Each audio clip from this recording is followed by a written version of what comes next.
Welcome to Phil's Sewing Machines. I'm Annette, and today we're going to do a video called Back to Basics.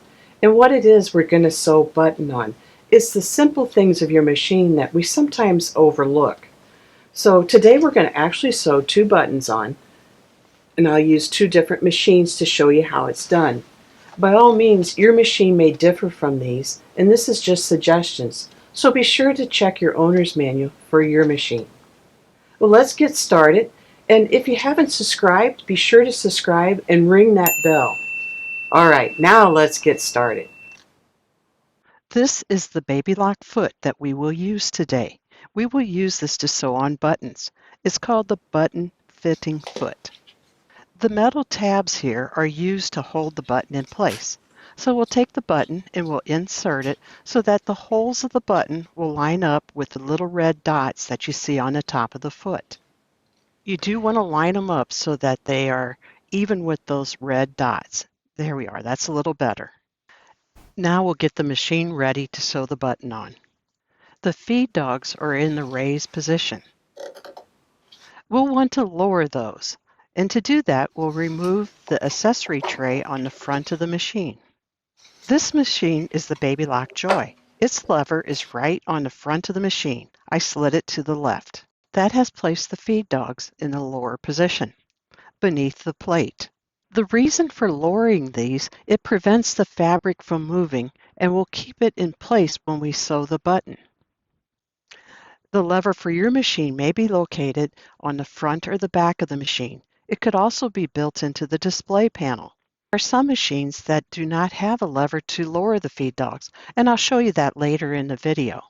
Now we will attach the button fitting foot to the machine, placing it under the ankle of the machine and just lowering it down and it'll snap in place. Now we'll select our stitch. We will use the zigzag stitch, which is stitch C on this machine. So we'll turn the selector to C. We'll set the stitch width to about 3, and that's just a guess for now.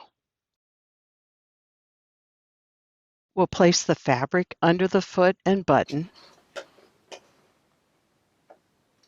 You want to check the alignment. Again, the holes aligning with those 2 red dots. Mine moves slightly, so I'm going to just tweak it in just a little bit here. And now I'm going to turn the hand wheel by hand to lower that needle into the fabric. Whenever you turn the hand wheel, always turn it towards you. That is the correct way of doing it, and it will prevent you from getting tangles and knots. As it goes into the hole on the left side, I decided I want to just center it just a little better there. There, that's good. Now, as you can see, the needle coming down would actually hit the foot. We will use the stitch width dial to put the needle right into the center of the hole. I will continue to turn by hand the needle up and down into each hole, just making sure it's positioned correctly. When you feel confident, then just go ahead and give it a few stitches with your foot control. When you have enough stitches to secure the button, then you want to stop with the needle in the left position. Now we want to do a tie-off stitch. This will lock the stitch and help prevent the button from coming off. Simply turn the width stitch to 0. The 0 indicates that the needle is in the farthest left position. Now we'll finish the tack. Again, I will just turn it by hand just to make sure that the needle's going to go into the hole properly. And then when you feel confident, go ahead and give it a few stitches, and that will tie it off and secure that button. Now, let's remove it from the foot, and we'll trim those threads. Now, let's take a look. There, that's the front. Very nice and neat, and on the back as well.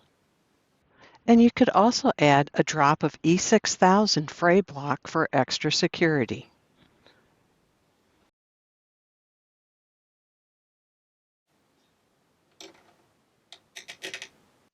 The Baby Lock Zest does not have the capability to lower the feed dogs. They have included a cover, and on the back of the cover are 3 posts. These posts fit directly into the holes on the needle plate.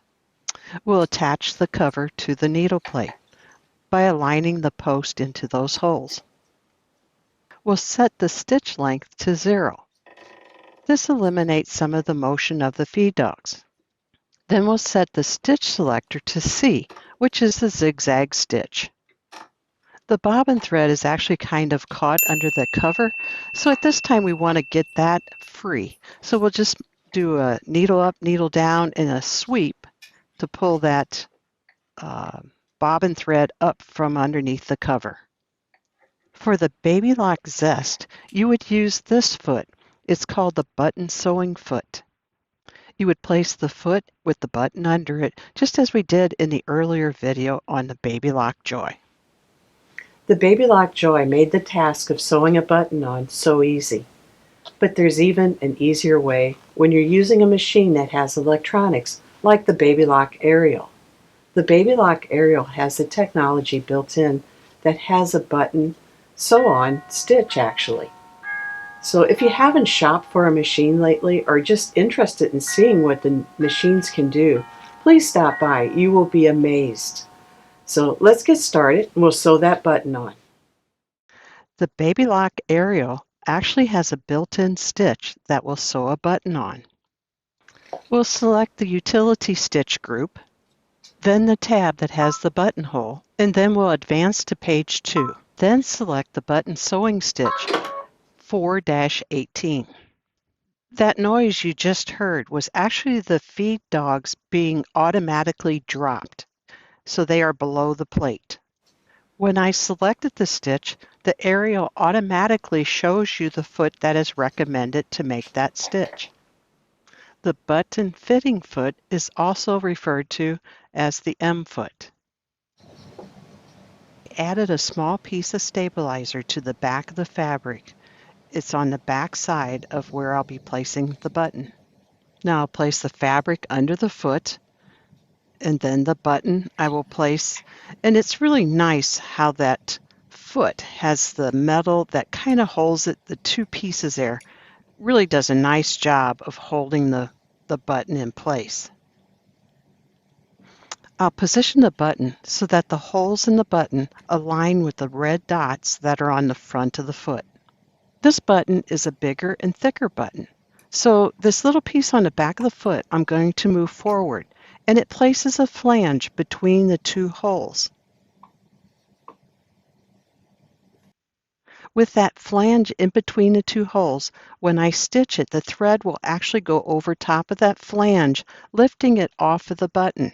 This will allow space between the button and the fabric, making it easier to button and unbutton. Now I will lower the presser foot. Using the hand wheel, I will lower the needle into the hole of the button.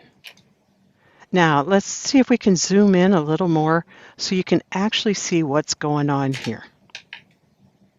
I'll continue to turn the hand wheel, lowering the needle into the right side, bringing it up, and then going down into the left hole. Now I know I have clearance, so it's okay to press the start button, and I'm sewing slow. And you can see the thread getting built up over that little flange. And here it is doing a tie off. Then I can raise the needle with the needle up button. Then I can raise the presser foot, and then remove the button from the foot and trim the threads. Now those two thread tails can be brought to the back of the fabric and secured. Just use an ordinary sewing needle and take each tail one at a time. And it took me just a minute here to get it through the eye of that needle.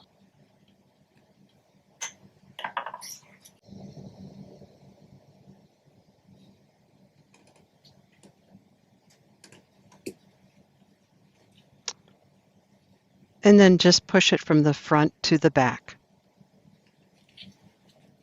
And when you get it to the back, just tuck it under the other threads. And I'm sorry, I'm a little off camera there. I was zoomed in a little bit too close.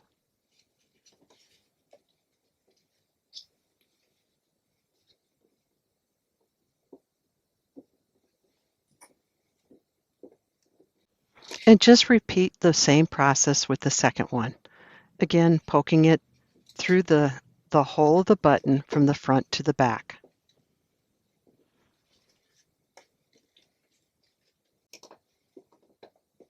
You could add a drop of E6000 fray block to the knot to help secure it.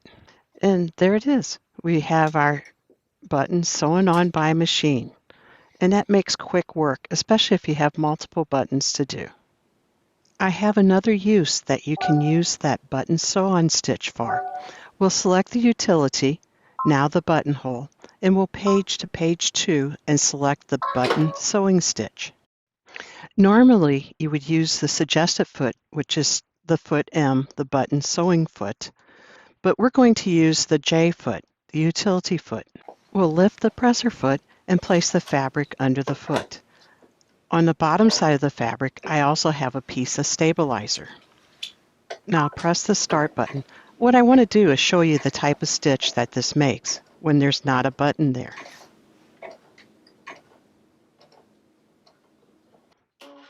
There, we'll raise the presser foot and take a look. What that reminds me of is the little tack that when you purchase a garment in the store, they often sew the labels on using that type of stitch.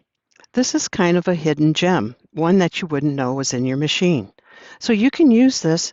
One of the things I thought of using it for is when you have your little swatches of fabric that you take to the store and you want to find a complementary fabric.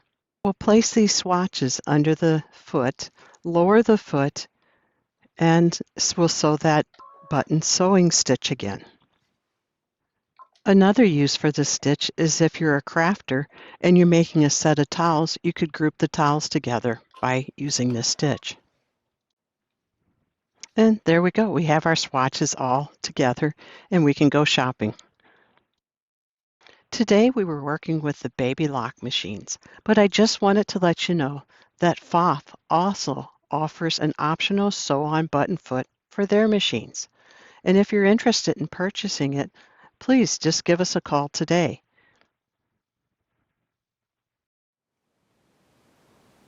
If you have that daunting stack of things that need to have buttons sewn back on, I hope today's video helps you get that accomplished. If you have fun projects to sew buttons on, that's even better. We hope you enjoyed the video, and we always thank you for supporting Phil Sewing. And until next time, happy sewing.